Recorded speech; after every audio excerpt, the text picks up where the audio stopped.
श्री शिवाय नमस्तुभ्याम। हर हर महादेव। इस चैनल पर हम आपको कुची पंडित मिश्रा जी के द्वारा बताए गए उपाय आसान भाषा में समझाने का प्रयास करते हैं, साथ ही कथा सार भी बताते हैं।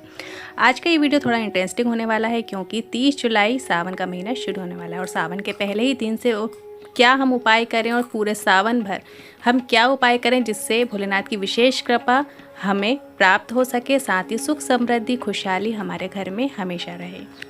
तो सबसे पहले तो गुरुजी हमेशा जैसे कथाओं में बताते हैं कि पूरे वर्ष भर हम भोलेनाथ की शिवलिंग पे एक कलश जल अर्पित करते हैं, पर सावन के महीने में हम कावड़ जल चढ़ाते हैं। कावड़ जल मतलब 2 लोटे से जल अर्पित किया जाता है। 2 तांबे के कलश में जल भरकर फिर भोलेनाथ की शिवलिंग पे दोनों लोटे का जल एक साथ एक धार में चढ़ाया जाता है और जलाधारी सारे जल को थोड़ा सा दोनों कलश में आपको प्राप्त करके अपने घर में उस जल का छिंटन करना होता है।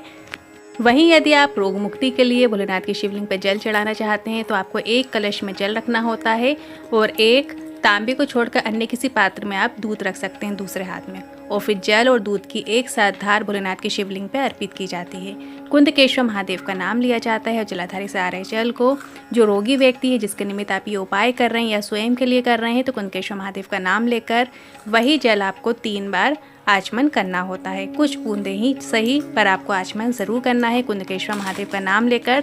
सावन में इस तरीके से एक जल की धार एक दूध की धार जब हम भोलेनाथ की शिवलिंग पर अर्पित करते हैं तो हमें रोग मुक्ति प्राप्त होती है। शरीर में किसी भी तरीके के जो रोग रहते हैं वो समाप्त हो जाते हैं।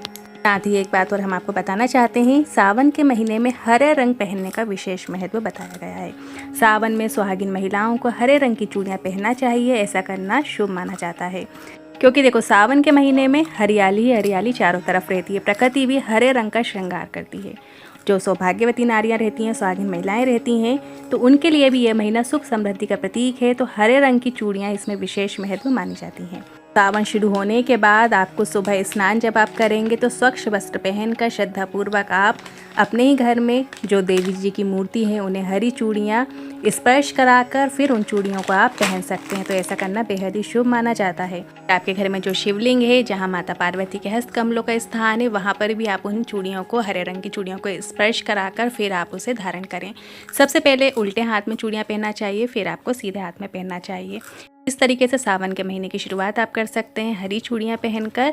इससे सुख समृद्धि आपके घर में रहती है, साथ ही आपके सौभाग्य में वृद्धि होती है। अब बढ़ते हैं अगली तीसरी जानकारी की ओर। देखिए, सावन के एक विशेष उपाय की जानकारी देते हुए गुरुजी ने बताए थे कि शिव जी का एक नाम है ब्रह्मेश्वर महादेव। यदि बहुत ज़्यादा डिप्रेशन चल रहा है, बहुत टेंशन चल रही है, आपको गोलियां तक खानी पड़ रही है डिप्रेशन की, तो ऐसे में आप इस विशेष उपाय को आप कल के दिन कर सकते हैं, सावन के पहले दिन।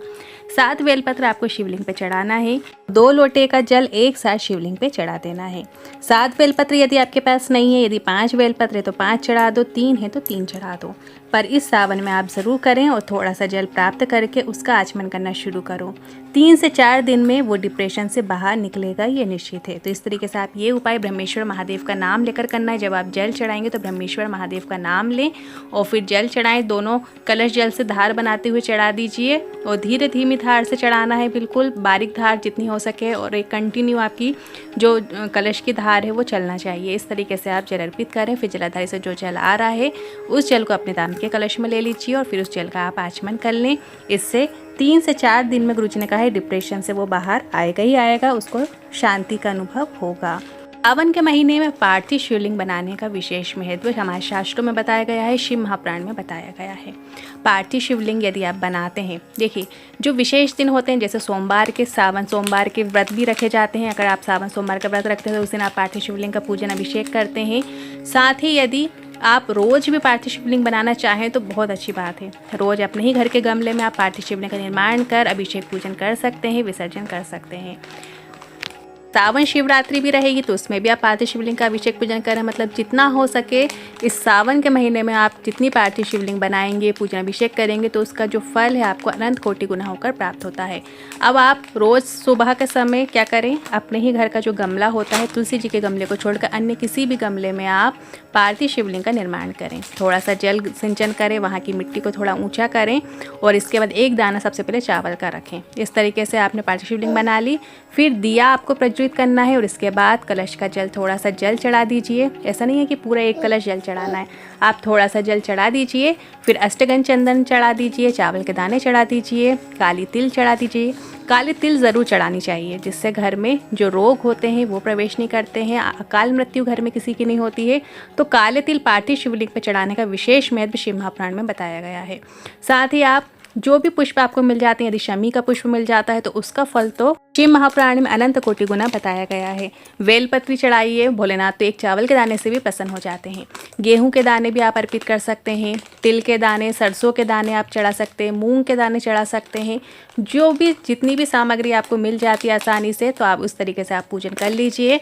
और बेलपत्र, दूर्बा, जो भी पुष्प आपको मिल जाते हैं वो पुष्प अर्पित कर दीजिए।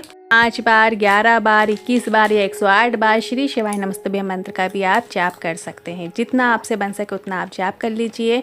या एक रुद्राष्टकम होता है, शिव रुद्राष्टकम होता है, आप उसका भी पाठ कर सकते हैं। बहुत छोटा सा होता है।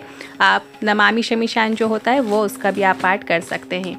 और इसके बाद जब आप धूप दीप दिखा दें, सब कुछ हो जाए, आपकी पूरी पूजा हो जाए, मंत्र जाप भी हो जाए, तो इसके बाद आप कलश के जल से उस पार्थिव शिवलिंग का जो आपने बनाई है उसका आप विसर्जन तुरंत ही कर सकते हैं। पूरी पूजा होने के बाद प्रणाम कर लें, क्षमा करें कि हमारी पूजा के द्वारा जो भी हमसे गलती हुई है, त्रुटि हुई है, वो हमें क्षमा करें और आपका आशीर्वाद हमें प्रदान करें। इस तरीके से आप पूजा कर सकते हो। जब आप विसर्जन कर दो, सबसे पहले आप ओम महादेवाय नमः मंत्र का स्मरण करें, जिसमें शिव महापुराण में दिया हुआ है। ओम महादेवाय नमः मंत्र जब हम स्मरण करते हैं तो जो पूजा के दौरान जो हमसे गलती हो चुकी रहती है वो क्षमा हो जाती है। और इसके बाद ओम पशुपते नमः मंत्र का स्मरण करें। ये विसर्जन के दौरान इस मंत्र का प्रयोग किया जाता है। इस तरीके से आप पार्थिव शिवलिंग का विसर्जन अपने ही घर के गमले में कर लें। तो ये छोटे रूप में भी आप ये पूजा कर सकते हैं। जो भी सामग्री आपके पास है, आप चाहो तो 1 दाने चावल से पूजा कर सकते, 1 बेलपत्र मात्र से पार्थिव शिवलिंग की पूजन कर सकते हैं। यदि रोज़ आपको बेलपत्र नहीं मिल रही तो 1 बेलपत्र आप अपने पास रखिए। जो भी किताब है आपके पास, चालीसा की किताब है, वही बेलपत्र आप चढ़ाइए पार्थिव शिवलिंग का, वही वापस उठाकर अपनी चालीसा में रख लीजिए और हर दिन आप उस बेलपत्र का प्रयोग कर सकते हैं। तो इस तरीके से भी आप छोटे रूप में नियम बना लीजिए कि सावन के महीने में हमें पार्थिव शिवलिंग की पूजन करनी है। तो आपने घर के गमले में आप थोड़ी सी मिट्टी को ऊपर करके बस छोटे रूप में भी कर सकते हैं। जैसी आपसे बन सके आप वैसे कर लीजिए, पर करिए ज़रूर। और पार्थिव शिवलिंग बनाने के बाद उसका विसर्जन भी आपको ज़रूर करना होता है। कभी भी पार्थिव शिवलिंग बनाकर छोड़ना नहीं है आपको कि गमले में अपने आप उसका हो जाएगा, आपको विसर्जन ज़रूर करना है। इस सावन के महीने में प्रयास करना है कि आप एक बेलपत्र का पौधा ज़रूर लगाएं। गुरुजी हमेशा बताते हैं बेलपत्र का पौधा जब आप अपने घर में लगाते हैं तो सुख समृद्धि आपके घर में होती ही होती है।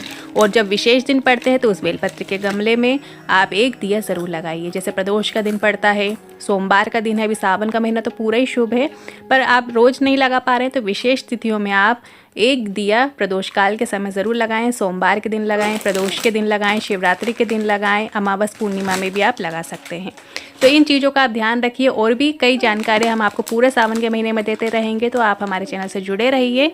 श्री शिवाय नमस्तुभ्यं। हर हर महादेव।